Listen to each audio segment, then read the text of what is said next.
কিছুক্ষণ পর উল্টে না দিলে একদম পুড়ে যাবে আর সিদ্ধ হবে না। এই জন্য হালকা আছে ভাজতে হবে। এখন আমি এগুলো কাঁটা চামচ দিয়ে কেটে নিব। এরকম করে কেটে নিলে মশলা, লবণ সব কিছু ভিতরে ঢুকে, খেতে অনেক সুস্বাদু মজা হয়।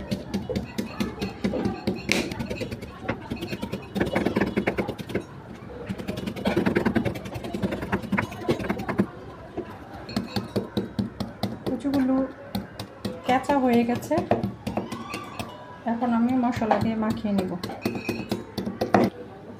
কচুগুলি লবণ, মরিচ, হলুদ গুঁড়ো আর হচ্ছে সামান্য জিরা গুঁড়ো দিয়ে মাখিয়ে নিচ্ছি ভালো করে,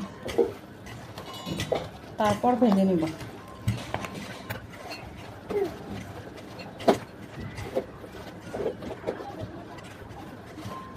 ভালো করে মাখিয়ে নিব যাতে করে মশলাগুলো কচুর ভিতরে যায়।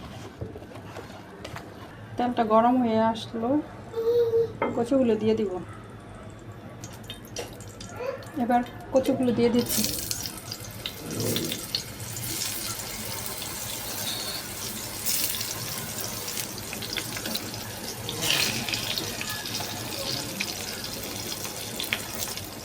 চুলার আঁচটা একটু কমিয়ে দিতে হবে, বেশি দিলে সিদ্ধ হবে না, পুড়ে যাবে।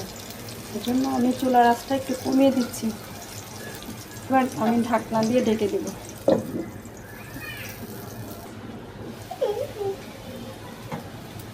আবার উল্টিয়ে দিচ্ছি।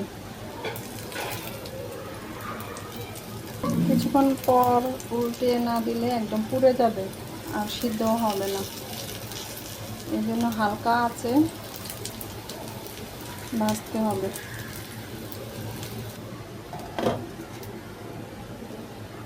এবার হয়ে গেছে, নামিয়ে ফেলবো।